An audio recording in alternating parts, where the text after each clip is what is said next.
خدا با ماست و اینکه حضور این جمع دلالت بر وجود ایمانه و اینکه حضور این جمع ما را چه امیدوار میکنه که هنوز الحمدلله ایمان وجود داره و هنوز شهامت و همت وجود داره. اگر الان به این جمع بگی ببین میمیره، خودتو فدا بکن فدا میکنه، قیام بکن قیام میکنه. ای جوانان علمدار و برومند و متین، پرچم اسلام را برپا کنید از بحر دین. این سرودی بود که دیشب در کرمسته بچه ها میخوندن. ای جوانان علمدار و برومند و متین، پرچم اسلام را برپا کنید از بحر دین. بالاخره همه باید پرچم اسلام رو بلند بکنیم. همه شما خواهر داری، مادر داری، دختر داری، برادر داری، خانواده دارید. این جمعی که اینجاست بالای 1000 نفره. اگر شما هر نفرتون خانوادهتون رو بسازی، 1000 تا خانواده درست شده. کم کم منعکس میشه به همسایه. حق همسایه هم ادا بکنید، حق دوست و رفیق هم ادا بکنید، حق جامعه ادا بکنید. انشاءالله که در آینده نزدیک جامعه مدنی مدینه منوره درست میشه و انصار و مهاجر درست میشن و صحابه درست میشه و دوباره برمیگردیم به صدر اسلام و کسی نه در دل بغض و کینه‌ای داره، نه حسادت و دشمنی. همه با هم برادرانه زندگی میکنن. به امید اون روز انشاءالله که انشاءالله نمیریم و ببینیم که چنان تحولی در جامعه ما به وجود آمده. از بندر عباس استان فارس اینجا، از استان فارس استان بندر عباس، استان هرمزگان، استان بوشهر، دوستان از جزیره کیش آمدن. سبحان الله، همه صحیحن تو این مراسم و تو این جلسه. من مقدار سوال هست، در این سوال خیلی مسائل های مسلمین هست که نیاز به جواب داره و خوب گوش بدید. وقتی سوال و جواب باشه تو ذهن میمونه و انشالله سعی بکنید جامعه عمل بهش بپوشانید. اولین سوال بده. یک برادری یا خواهری سوال کرده یا جمعی سوال کردن: آیا حلقه نامزدی که جنس آن از طلا می باشد و در زمان عقد عروس به دست داماد و در زمان عقد عروس به دست داماد می کند حلال است یا خیر، با توجه به آن که طلا برای مرد حرام است؟ سوال دومش: و نماز خواندن با آنچه یعنی با همون انگشتر طلا برای مرد چه حکمی دارد و نماز خواندن با آن چه حکمی دارد؟ با ذکر توضیح از طرف عمومی صحراباغ زروان. سوال مال زروونیه، جواب مال چه؟ همه هست. عزیزان من، همونطوری که جواب باید یک ضوابطی داشته باشه، فرهنگ سوال کردن هم داریم.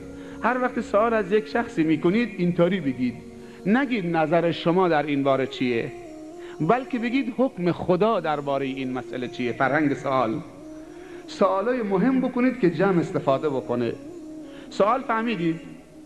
این رسم در تمامی این دیار و مناطق ما و در تمامی استانها. روزی میرسه که چه مثلا داماد یا جوونی پسر میره خواستگاری دختری، وقتی خواستگاریشو قبول کردن یک حلقه نامزادی میاره یا 2 تا حلقه میخره، یکی برای نامزادش یکی برای خودش، و تو همون جلسه حلقه نامزادی رو دست هم میکنن. حالا این عزیزمون نوشته در مراسم عقد عروس، بازم پدر و مادرشون بیامرزه که حداقل این حلقه نامزادی تو مراسم عقد یعنی صیغه عقد خوانده میشه، بعد حلقه دستش میکنه. ولی جاهایی هست که حلقه نامزادی پیش از عقد برده میشه، همون روزی که رفت خواستگاری حلقه هم میبره. اگه پدر عروس گفت بله، دختره گفت بله من دخترم بهت میدم، پس میگه این حلقه نامزادیه، من نشانه بکنم که دیگه کسی دست روش نگذاره یا گم نشه. یه زمانی نمیدونم اونهایی که گله دارن وقتی گوسفندا میرن تو گله، بعد شاخهای گوسفنداشون رو رنگ میکنن، نه؟ یا پیشونیشو رنگ میکنه که چه این شاخ سفیده و نمیدونم این شاخ قرمز مال فلانیه، دیگه کسی طرفش نره، مشخص شده است. و این فرهنگ جا افتاده برای مردم که هر کسی حلقه نامزادی کرده مثل عقده. بچه مسلمان با یک حلقه نامزادی بدون صیغه عقد دختر فلانی رو حلال کرده برای خودش. پشت ترک موتورش میذاره، سینما میره، تریا شب میره، بستنی فروشی میره، تو بازار میره، تازه بعضی که خیلی مترقی ان مسافرت هم میره با یه حلقه نامزادی. عقدم در کار نیست. مسلمان هم هست، ادعا هم دارن. بعد از 1 ماه 2 ماه 1 سال از نامزادی با همون حلقه از همدیگه سیر و بیزار میشن، جدا میشن. حالا کی جوابگوست؟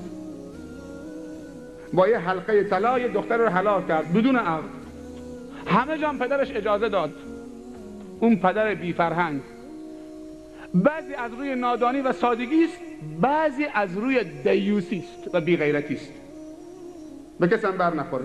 من به این جمع نیستم، الحمدلله تو این جمع فکر نمی کنم آدم بی غیرتی باشه. اجماعاً یک صلوات.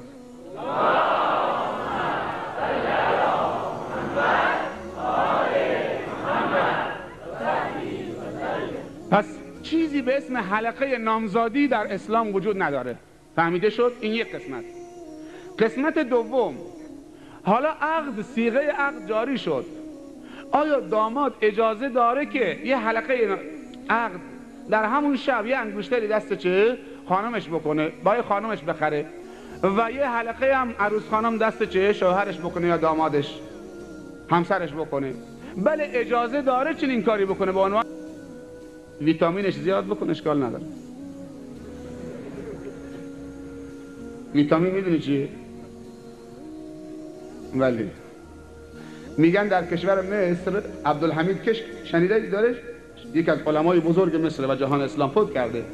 در یک از نوارهاش میگفت که یک تاجر مصری مرده، بعد که تو وصیت‌نامه‌اش نگاه کردن نوشته بود که تمامی اموالم مال سگم باشه، مال سگم باشه. و بلا نسبت حاضرین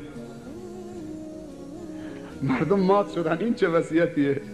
رفتم پیش ملایی، گفتن که یه مرحومی بالاخره اینطوری وصیت کرده، وصیت کرده همه مالش مال سگ باشه. هل یجوز؟ و والله لا یجوز هذا فی شرعنا. لهجه مصری، والله ما یجوز، به خدا قسم که نمیشه، جایز نیست. و یه واشکی در این شیخ عبدالحمید میگه تو نوارشا، گو یه واشکی در اون گوش اون ملا گفت مرحوم وصا به 50 جنيه لفضیلت الشیخ. اون مرحوم وصیت کرده که 50 جنيه مصری هم مال جناب شیخ باشه. گفت مرحوم علکه، مرحوم چه گفت؟ یه بار دیگه بگو تا نگاه بکنم راهی پیدا میکنم یا نمیکنم. گفت مرحوم وصا به 50 جنيه لفضیلت الشیخ. گفت اذن یجوز، اگر اینطوریه جایزه، مالش مال سگش باشه، 50 جنيه باشه. واقعا هم هستن ملایی هستن که با یه موتور گازی خودشونو میفروشن، با یه موتور گازی ها، نه پترول ها، کاش کم پترول بهشون میدادن، با یه موتور گازی ماشین پیکان.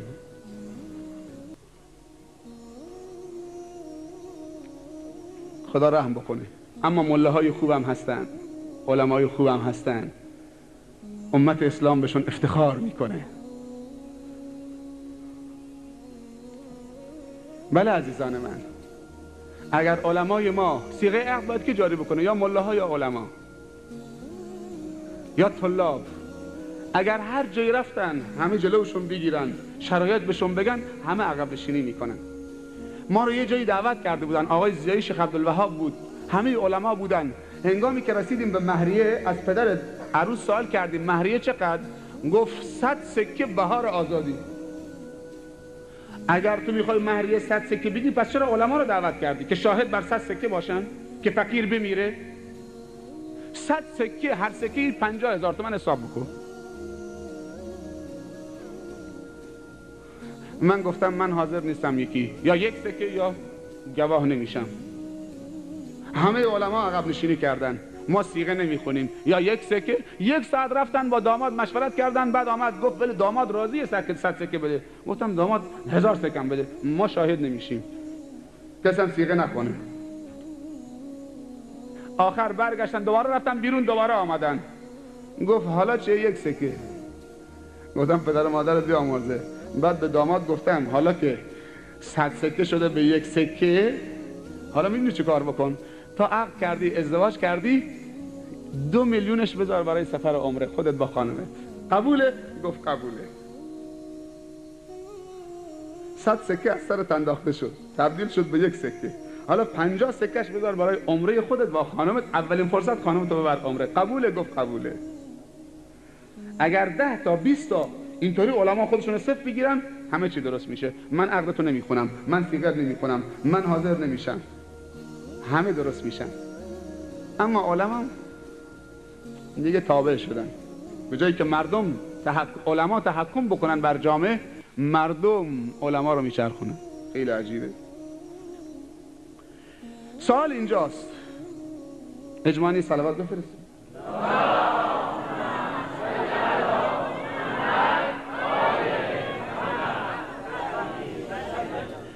آیا درسته از نظر شرعی مرد انگشتر طلا بپوشه؟ رسم در مراسم سفره عقد کیک 7 طبقه با شمع، با یک کاسه عسل، اینا همش دردی که تو عروسی ها و تو مراسم های عقد کنون صورت میگیره و علما اصلا در این باره صحبت نمی کنن. از بس که درباره نماز صحبت کردن که مردم از نماز هم بیزار شدن. همش درباره نماز، 24 ساعت درباره نماز و چه؟ درباره نماز و روزه. کسی درباره مسائل عروسی و این فرهنگ غلط و این چیزهایی که جا افتاده چه صحبت نمیکنه، چون میترسن مردم ازشون بر بگردن. نهایتا همین چیزایی که گفتم، حالا زن و مرد همه نشستن منتظرن که داماد بلند بشه، حلقه آوردن، مرد حلقه رو در انظار مردم در دست زنش میکنه و بعد زن یا عروس حلقه رو در دست مردش میکنه و آدم واقعا شرمش میاد که در حضور این همه زن و مرد نامحرم این مرد دیوس بی غیرت و بیرگ و نامرد بلند بشه زنش رو به نمایش بگذاره و اونجا با این انگشتش عسل دهانه هم بکنن و کیک رو تکه تکه بکنن، شمع خاموش بکنه و مردم براش کف بزنن، کیک رو تکه تکه بکنه و بعد تو دهان هم بکنن کیک و بعد چه عروس و داماد در حضور این همه زن و مرد نامحرم اونجا 2 نفری برقصن. اینطوری شده ها. نگاه که کجا دشمن دست گذاشته، نه توپ لازمه، نه موشک، نه هواپیمای جنگی. اینطوری ما رو نابود کردن.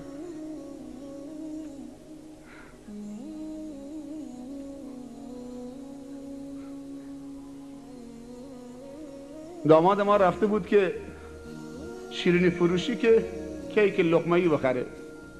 این کیک هست لقمه‌ای برای یک مراسمی. بعد ازش سوال کرده بود که این کیک برای چه؟ شیرینی فروشی گفته بود برای عروسی. بعد به داماد من گفته بود که خب مردم برای عروسی کیک های 7 طبقه میبرن، 4 طبقه، 5 طبقه، 7 طبقه. بعد داماد ما بهش گفته بود که ما پله نداریم تو خونه، برای ما همین لقمه‌ای بده که بهتره، ما پله نداریم بریم بالا. که چی باشه؟ اگه مال من 7 طبقه شد مال اونا 9 طبقه، همسایه میاد مال اون 7 طبقه باشه مال من 9 طبقه باشه. همجور که تو خانه مسابقه میدن و تو خرج و مخارج تو کیک چه طبقه هم، مگر کیک لقمه‌ای چشه؟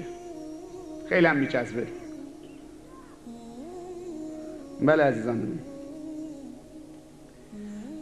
طلا برای مرد حلال یا حرامه؟ دیشب من تو کرمسته اشاره کردم. رسول الله صلی الله علیه و سلم یه روز دید 2 تا چیز بلند کرد در نظر مردان و صحابه. در یک دستش طلا بود، در یک دستش حریر، ابریشم، پارچه. بلند کرد گفت ای مردان و ای نران امت من، اینو میبینید طلاست، اینو میبینید حریره. این 2 چیز بر نران و مردان امت من حرامه، مال زن هاست. ولی امروز میبینی که مسلمان هم طلا پوشیده هم لباس حریر پوشیده. خیلی عجیبه. علتش میدونی چرا حرام شده؟ از مرد خشونت طلبیده شده. مرد باید خشن باشه و مرد کامل نیاز به زینت نداره. طلا جزو زینت زنه، چون که ناقصه میخواد با طلا خودشو تزیین بکنه و خودشو زینت بده برای مردش تا تو نظر مرد جذاب بشه. ولی اگر مرد بیاد طلا بپوشه خیلی زشت‌تر میشه. متوجه شدی؟ اگر راست میگه پس 3 تا 4 تا انگشتر اینجا بپوشه، یه گردنبند، 2 تا گوشواره هم گوشش بکنه، النگام دستش بکنه. دیگه فرقش با زنش چیه؟ اطباء گفتن که طلا برای مرد رو مسائل ژنتیکی مردم تاثیر گذاشته. از آقای دکتر بپرسید، من دیگه نمیدونم.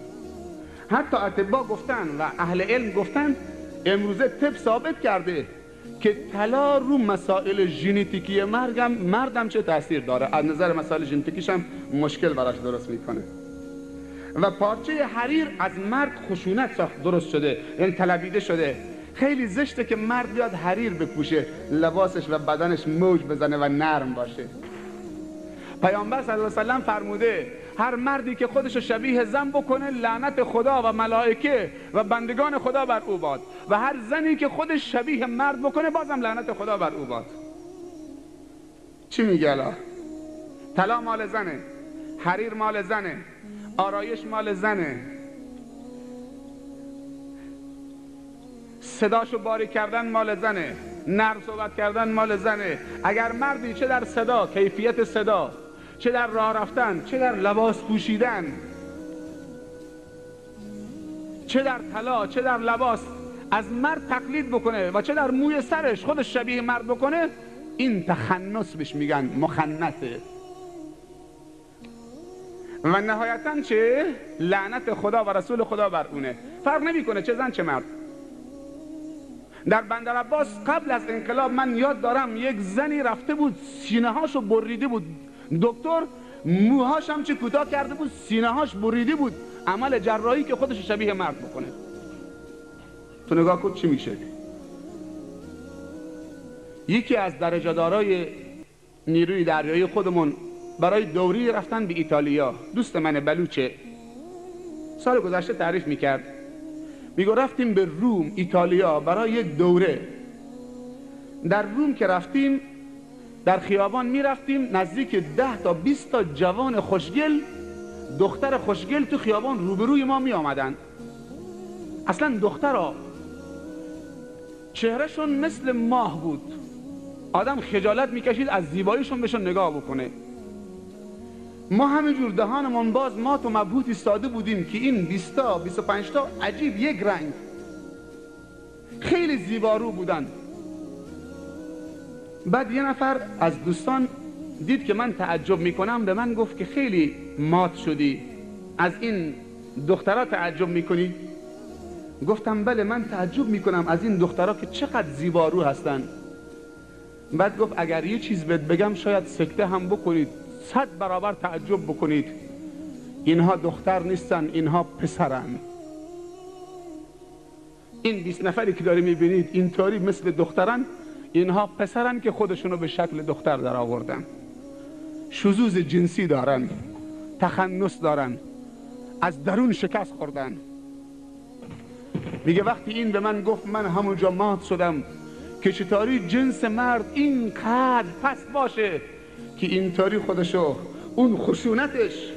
تو باور میکنی که بعضی از پسرها امروز نه تنها سیبیل و ریششون میتراشن، جای خودش ابروشون هم بند میزنن، ابروشون. بعضی از جوانا حتی موی پاشون هم چه پماد میزنن که یک سری مواد هست میزنن که موی پا و مردانگیشون رو برطرف بکنن. تعجب میکنه آدم که چطوری اینها مردن، اینطوری مردانگیشونو. و بعضی دخترها هم هستن خودشونو به شکل پسر در آوردن. هر دوتا جنس لعنت شدن و بر اونها نفرین شده. مرد باید مرد باشه و زن باید زن باشه. جنس اون طوری دیگره، جنس مرد طوری دیگره. خیلی زشت مرد طلا دستش بکنه، طلا گردنش بکنه.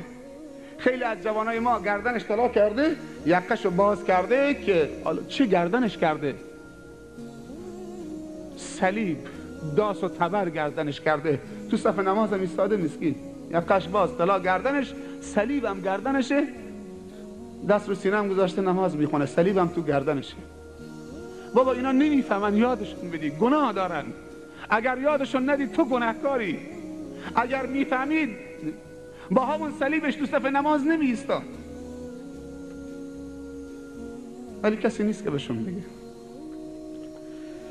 قسمت بعدی سوال: آیا کسی که طلا دستش باشه مردی نماز بخونه نمازش درسته؟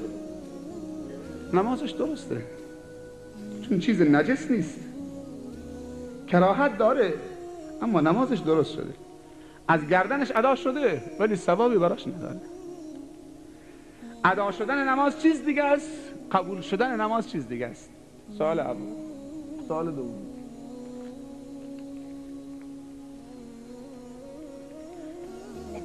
سوال اول همین سوالی که جواب دادم. سوال دوم درباره زنهایی که در کوچه ها می نشینند.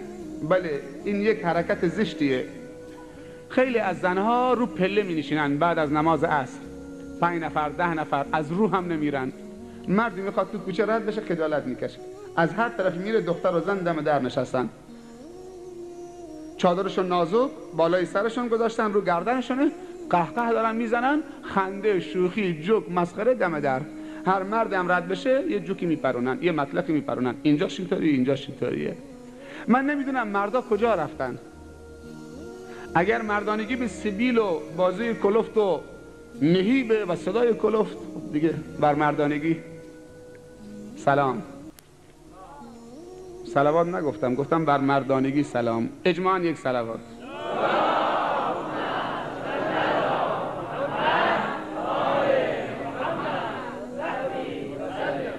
چرا خواهرای ما بعد از عصر تا غروب دم در میشینن؟